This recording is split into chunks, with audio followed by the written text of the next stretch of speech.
Thanks. I hope everybody is doing okay. Now this is a quick one tugenda kulawo. For starters ngenda kusaba. Mukano tutunulidde byafaayo.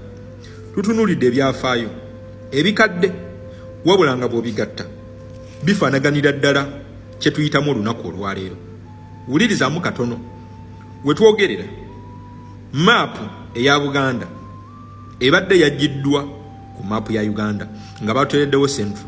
Wabula nze nkusigira kifaananyi kiri political.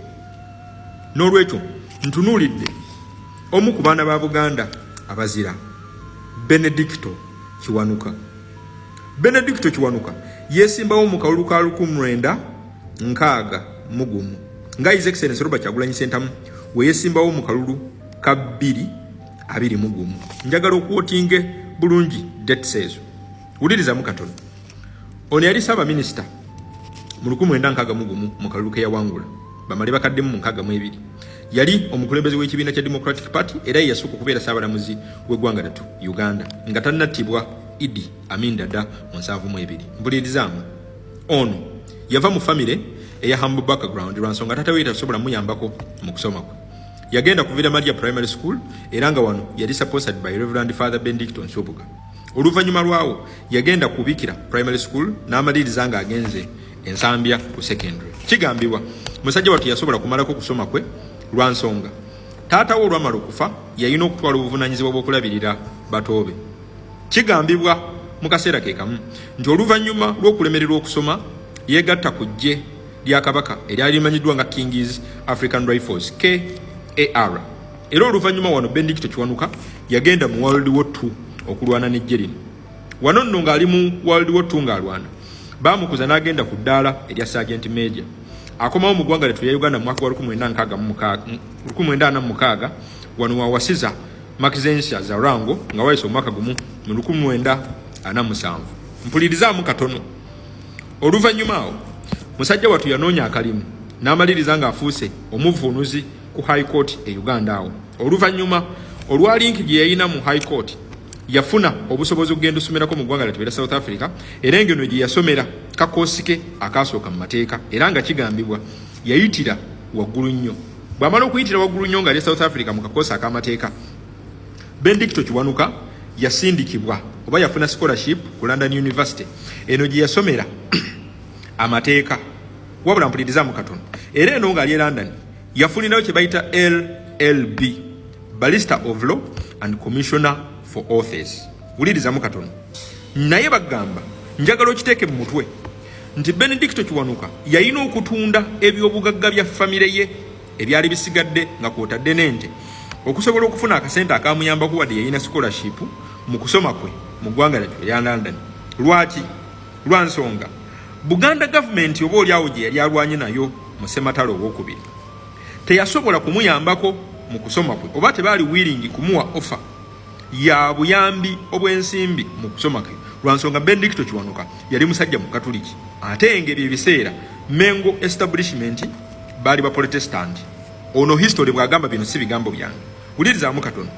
Wakati nga ali mu London zaleeta Ssekabaka Muteesa owookubiri lwansonga colonial government yali amaze omusindika mu buwaŋŋanguse mu exile era nga kigambibwa nti abayizi bangi okuva e Uganda beewalanga Ssekabaka Muteesa owookubiri era tebayagalanga musembera lwansonga baatyanga scholarship zaabwe okusazibwamu colonial government oba ebiseera okusazibwamu government y'omuzungu eya Bungereza.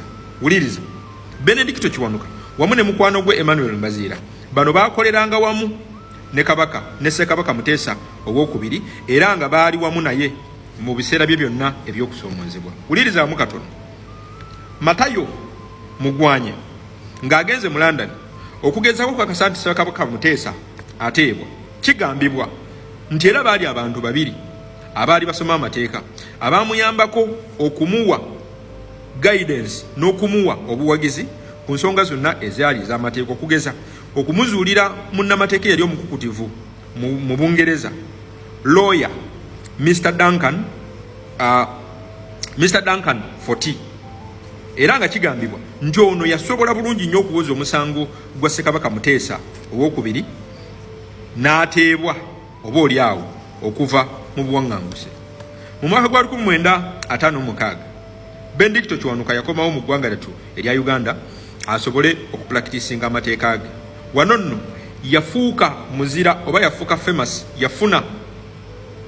yafuuka watutumu kasita yayingira mu musango okuwolereza Bishop Kiwanuka against Semakula Mulumba eyali amusibyeko gwa malicious accusations. Kiwanuka wano walondebwa okubeera president w'ekibiina kya Democratic Party mu mwaka gwa 1958. Kiwanuka ono gwe twogerako yasobola okufunira abayizi abawera 300 scholarship okugenda okusomera wabweru wa Uganda nga tasosodde ggwanga lyabwe, nga tasosodde kitundu mu kiva. Era wano kigambibwa nti wano Benedicto Kiwanuka we yasinga okusanga obuzibu okusingira ddala ne Mengo establishment.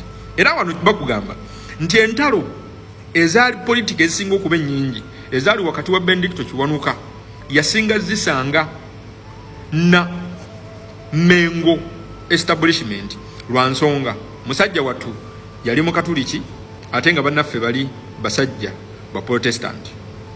Kiwanuka yawangula akalulu ka 1961 wano era wafuukira prime minister asookera ddala ow'eggwanga lyattu erya Uganda. Ng'amaze okufuuka prime minister w'eggwanga lyattu erya Uganda, Benedicto Kiwanuka yayongeza ku kye bayita minimum wage ey'abakozi, era nga wano kigambibwa ebbeeyi ey'emmwanyi ne pamba yalinnye.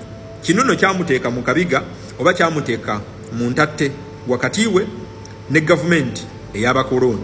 Wulirizamu katono kati wano Mengo establishment ndi ku byafaayo we yaconspiringira, era wano bagamba the Mengo establishment conspired oba yagenda mu conspiracy yaconspiringa ne British government okujja Benedicto Kiwanuka nga Uganda tennafuna bwetwaze obanga tetunagenda mu kalulu katuufu akaliwo ke baali ba planning okuteeka mu 1962 lwansonga akalulu ka 1961 Buganda yagaana oketabamu olw'ensonga nti eyali governor Sir Andrew Cohen yali akase Buganda eweeyo ttaka lyayo ku bwereere bazimbeko rail station. Oyo history tujja mugendamu oba oliawo olunaku olw'enkya nga tudiscussing Obote. Nina ekifaananyi kye njagala okusiigira wano mpulirizamu katono. Wano era kigambibwa nti olw'okubanga Andrew Cohen yali munafu nga yali moderate, gavumenti ya Bungereza yakyusa governor nejjawo Andrew Cohen nereeta governor Curtis. Ono ye yayambako nga ye ayambibwako Mengo establishment okulaba nti Benedicto Kiwanuka ava mu kifo kye yalimu ekyokuba Ssaaba Minisita ne bamusuula. Pulirizamu katono wano wetufunira kyewategeera Kabaka yekka KY nga yegatta ne UPC. Pulirizamu katono amazima gali nti kyasoboka kitya lwansonga enkya ngenda kuba nkutwala mu byafaayo by'Obote. Ngenda kuba nkutunuza butya Obote bwe yasobola okulimba n'okkozesa Mengo establishment okusuula Benedicto Kiwanuka, wabula si kumusuula busuuzi, n'okulaga butya Obote ate bwe yamala ne yeefuulira Mengo establishment nga mwe muli ne Kabaka waffe yennyini. Lwaki njagadde nkuyise mu byafaayo bya Benedicto Kiwanuka? Nkuyisiza mu byafaayo ebyo nkuwe Kiwanuka omutuufu omutegeere nti ye Muganda by then eyasobola okulinnya ku ddaala eya waggulu, naye ate abasinga okumulwanyisa mu kaseera ako baali basajja Baganda ate nga baali mu Mengo mwennyini.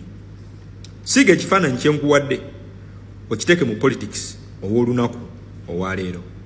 Teweerabira ebintu bino 2026 tugenda kulonda bwe tuti, tugenda mu protest vote efaananira ddala ey'ekawempe. Buganda tuli milioni 11 ez'abantu n'emitwalo nga 17. Bwe tujjako abaana abato abatolonda milioni zinga 5, tusigala milioni 7.